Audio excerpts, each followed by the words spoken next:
Bonsoir, Président Dr Noël Tchani. Bonsoir. Comment allez-vous? Je me porte très bien, sauf le franc congolais. Sauf le franc congolais, voilà, c'est d'ailleurs notre sujet de cette soirée. Dépréciation du franc congolais par rapport au dollar, entre appréciation et instabilité. On ne sait pas à quel sens c'est voué, les taux ne font que s'augmenter. Alors ça peut être dû à quoi, professeur Noël Tchani? Oui, effectivement, nous avons constaté une dépréciation accélérée du franc congolais depuis le début de la pandémie, au début du mois de mars, donc ici en République démocratique du Congo. À ce moment-là, les taux d'échange étaient de 1600 francs congolais pour un dollar. Et nous sommes arrivés jusqu'à la semaine dernière à 2030 francs congolais pour un dollar.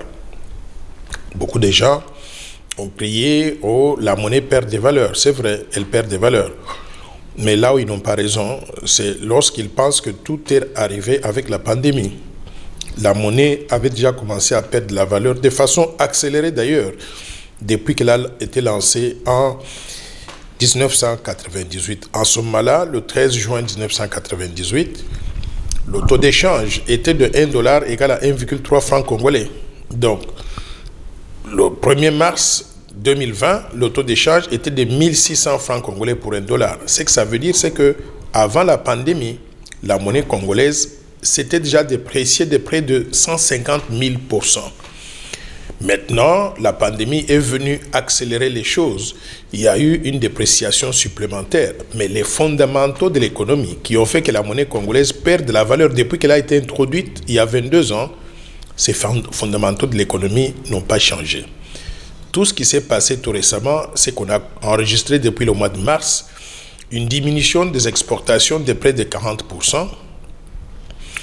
Mais il y a eu aussi une diminution des importations de près de 30%. Donc les exportations ont diminué beaucoup plus proportionnellement que les importations, entraînant ainsi ce qu'on appelle le déficit de la balance commerciale. C'est-à-dire, au lieu que notre pays puisse encaisser des devises étrangères, nous devons trouver des devises étrangères pour payer nos factures, pour payer nos importations à l'extérieur du pays.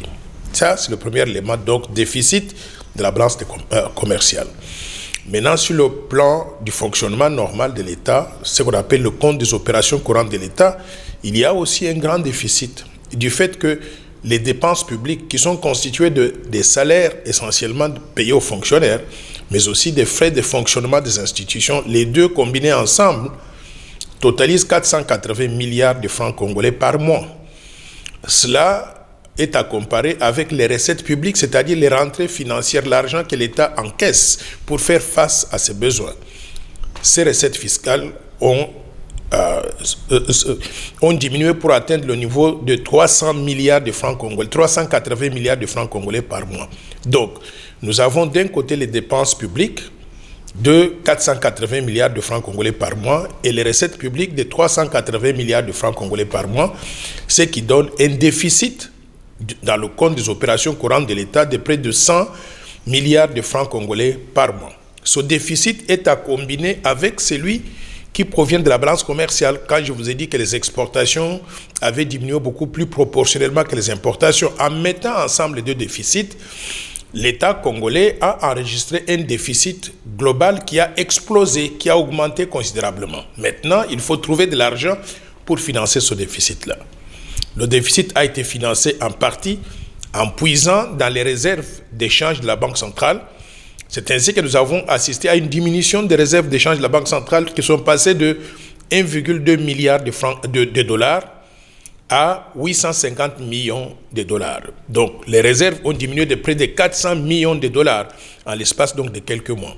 Donc, en quelque sorte, la BCC serait derrière cette situation calomnieuse? J'arrive. La BCC est bien responsable de la situation, mais je vais expliquer d'abord comment on finance le déficit. Donc, on a utilisé les réserves et ensuite, on a fait usage de ce que j'appelle donc l'aide budgétaire. L'aide budgétaire qui nous est donnée par le Fonds monétaire international, mais également la Banque mondiale. Et un pays normal n'utilise pas les aides budgétaires pour payer ses salaires. Si on arrive donc à payer les salaires avec les aides budgétaires, c'est qu'on est vraiment en faillite. Pourquoi? Parce que ce n'est pas soutenable. On ne va pas faire appel aux bailleurs de fonds pour payer les salaires de nos fonctionnaires donc tous les mois. Ensuite, après avoir utilisé les réserves d'échange et les aides budgétaires, il y a toujours un gros déficit qui reste. Et ce déficit, maintenant, a été financé par la Banque centrale en faisant ce qu'on appelle la planche à billets. En tournant la planche à billets, c'est-à-dire en imprimant des francs congolais qui ne sont pas soutenus par un matelas de devises ou qui ne sont pas soutenus par un niveau de production conséquent. Par conséquent, nous avons trop de liquidités de francs congolais dans l'économie et très peu de devises disponibles pour soutenir ces liquidités donc en monnaie nationale. Par conséquent, les gens sont disposés à donner beaucoup plus de francs congolais pour avoir une petite unité monétaire donc de dollars américains. C'est pour ça que les taux ont continué donc à se déprécier tous les jours. Maintenant, ça c'était jusqu'à la semaine dernière. Soudainement, il y a eu un événement qui est intervenu. Le président de la République, conscient du fait que le pouvoir d'achat de la population était en train de diminuer considérablement à cause de la dépréciation monétaire et de la montée de l'inflation, le président de la République a tiré les oreilles du Premier ministre, du gouverneur de la Banque centrale et du ministre des Finances, en leur disant « assez, c'est assez, vous devez stabiliser la monnaie, vous devez arrêter la dépréciation monétaire ». Ces trois-là, ils ont paniqué. Ils ont pensé que s'ils n'agissent pas immédiatement, le président de la République va utiliser son stylo rouge pour les révoquer tous. Ils ont paniqué, c'est ainsi que la Banque centrale a soudainement arrêté momentanément le recours à la planche à billets. Elle a arrêté donc de tourner cette machine-là qui imprime des billets n'importe comment. Et deuxièmement, ils ont fait une annonce que, étant donné que la dépréciation était causée par le déséquilibre entre l'offre et la demande de monnaie, il fallait, pour stabiliser cela, la Banque centrale a annoncé qu'elle va injecter dans l'économie de 25 millions de francs congolais le 5 août 2020, donc hier. Quand ils ont annoncé cela, les cambistes de rue, ils ont anticipé. Ils ont dit, maintenant qu'ils disent qu'ils vont injecter de l'argent, ça veut dire qu'ils vont arrêter la dépréciation monétaire. Ils vont commencer maintenant à pousser pour l'appréciation de la monnaie. Afin de prendre avantage de cette situation, les cambistes des rues ont cassé les taux, qui sont passés donc de 2030 francs congolais pour $1 à littéralement 1500, 1600 francs congolais, 1700. Donc il n'y avait plus donc de taux réellement. Chacun fixait le taux donc à la tête du client. Alors maintenant, il s'est fait que les cambistes sont aussi très intelligents. Ils ont constaté que malgré cette annonce-là de la Banque centrale, il n'y a pas eu injection de 25 millions de dollars sur les marchés hier. C'est ainsi que les taux ont commencé à se déprécier encore. Aujourd'hui, quand nous parlons, nous sommes aux alentours de 2000 francs congolais pour $1. Ça veut dire qu'on est sur le point de revenir à l'étape d'il y a une semaine où on était déjà à 2030 francs congolais pour $1. Donc d'ici là, la fin de la semaine, s'il n'y a pas une action de grande envergure menée par la Banque centrale, on va revenir donc à la situation d'avant.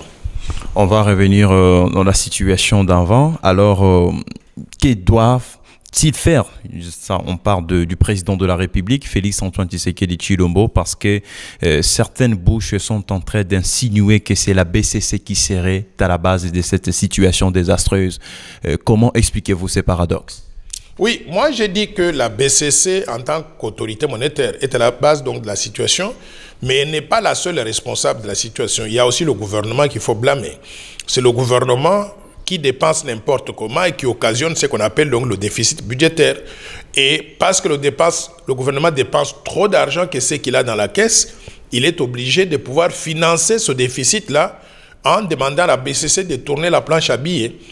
Bon, vous me direz, la BCC devrait dire non, parce qu'en tant qu'institution indépendante, garant de la stabilité de la monnaie, il doit privilégier la stabilité donc de la monnaie plutôt que de répondre aux petits besoins donc du gouvernement. Mais nous sommes dans une situation où les autorités de la Banque centrale n'ont jamais réclamé l'indépendance et n'ont jamais exercé cette indépendance-là et ne sont même pas à mesure de dire non quand le gouvernement leur demande donc de procéder donc à la planche à billets. Donc, je dirais qu'à ce stade ici, ce qui doit être fait, c'est le président de la République qui a la solution dans ses mains. Il a la solution dans la main. Pourquoi? Parce qu'il sait très bien, d'une part, qu'il faut que le gouvernement puisse arrêter de créer des déficits donc, qui ne sont pas soutenables. D'autre côté, il sait aussi qu'il faut que la Banque centrale soit crédible. qu'elle puisse jouir de ses prérogatives pour gérer effectivement la monnaie. Or, aujourd'hui, la Banque centrale a perdu crédibilité. Quand vous allez dehors là, vous demandez donc aux cambistes de rue ou bien à n'importe qui quel est le travail de la BCC, ils ne savent même pas. Et quand vous insistez, ils vont vous dire que c'est la BCC qui est responsable de nos malheurs.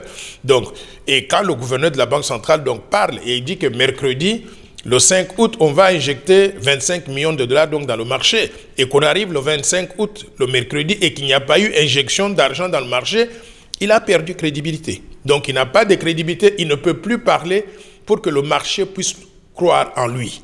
Par conséquent, pour arriver à régler cette situation de crédibilité de l'institution, il appartient au chef de l'État de prendre un certain nombre de mesures. La première, il faut changer la haute direction de la Banque centrale, c'est-à-dire le gouverneur, le vice-gouverneur, et on va ajouter donc un deuxième vice-gouverneur conformément à la nouvelle loi sur la Banque centrale. Deux, il faut changer les membres du conseil d'administration de la Banque centrale. Les membres du conseil, les 8 membres du conseil d'administration de la Banque centrale, leurs mandats ont expiré depuis pratiquement 2003. Donc la Banque centrale fonctionne comme si elle n'a pas de conseil d'administration. Dans le secteur privé, une entreprise qui ne fonctionne pas avec tous les organes donc, de gestion et de contrôle normalement, cette entreprise serait en faillite depuis très longtemps. Notre Banque centrale, on doit la remettre dans la situation donc, de l'égalité en désignant les nouveaux membres du conseil d'administration qui pourront exercer le droit de surveillance sur les activités de la haute direction donc, de la Banque centrale.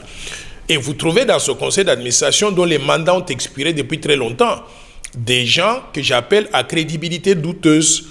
Comment voulez-vous avoir Albert Youma, membre du conseil d'administration de la Banque centrale, pendant qu'il est accusé par le monde entier d'avoir détourné 200 millions d'euros de la GECAMINE, même si cela n'est pas encore prouvé légalement.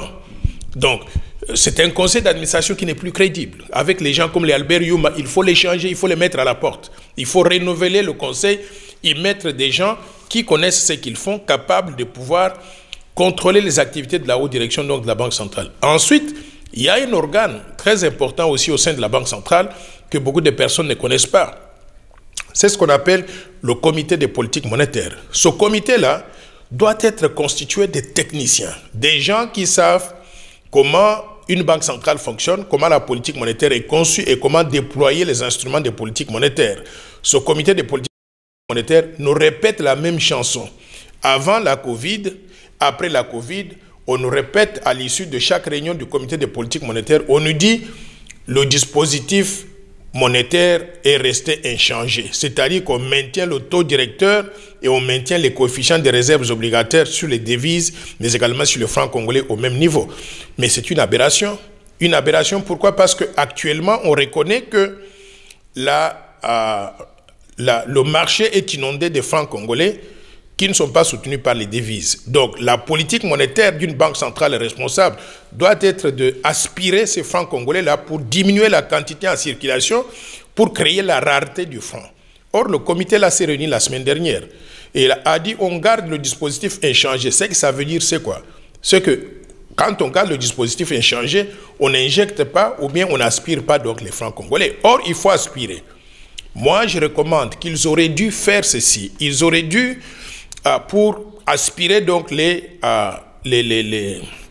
liquidités supplémentaires, ils auraient dû augmenter les coefficients des réserves obligatoires sur les francs congolais, les dépôts en francs congolais. Comme ça, les banques sont tenues de stériliser une portion de leur liquidité à la Banque centrale sous forme de réserves obligatoires et garder très peu d'argent de dépôt qu'ils peuvent donc prêter donc à l'économie si prêt il y a. Et sur le dollar, les dépôts en dollars, on doit faire exactement le contraire. Au lieu d'augmenter ou de maintenir donc le dispositif inchangé, on devrait diminuer le taux de les coefficients de réserves obligatoires. Comme ça, les banques commerciales vont garder très peu de dépôts à la Banque centrale, donc de dépôts obligatoires, de réserves obligatoires, avoir suffisamment de liquidités à injecter dans l'économie. Donc, ce que je dis là, c'est le contraire de ce que la Banque centrale a fait. Ça montre très clairement que la Banque centrale, le comité de politique monétaire, ne sait pas ce qu'il fait. Merci, Dr Noël Etiani. C'est à moi de vous remercier. Et encore une fois, je voudrais dire une chose, c'est qu'au-delà de changements à opérer au niveau de la Banque centrale, il faut que nous soyons conscients qu'il faut opérer des changements au niveau du gouvernement. Le gouvernement est éléphantesque. Il cause trop d'argent, il coûte trop cher et on ne voit pas la rentabilité pour le peuple congolais. Il faut, moi je pense, procéder au changement de Premier ministre et à la réduction de la taille du gouvernement. Et en plus de cela, maintenant, nous devons regarder les trains de vie des institutions. Il y a des institutions qui ne valent pas la peine, qui devraient être supprimées purement et simplement. Par exemple, le Sénat congolais nous coûte trop d'argent tous les mois pour payer les célèbres sénateurs là, mais également pour les frais d'entretien, de fonctionnement. On peut supprimer le Sénat et rester simplement avec l'Assemblée nationale qui va concevoir les projets de loi, les approuver et les envoyer directement au chef de l'État pour promulgation. Le Sénégal a fait la même chose et a épargné beaucoup d'argent. Nous pouvons suivre cet exemple-là. Au-delà de cela, on doit regarder certaines institutions telles que les assemblées provinciales. Ça nous sert à quoi? Les assemblées provinciales, j'ai l'impression que leur travail, c'est de déstabiliser les gouverneurs de province. Moi, je pense qu'on peut supprimer les assemblées provinciales et avoir les lois qui sont adaptées au niveau national et applicables donc dans toutes les provinces.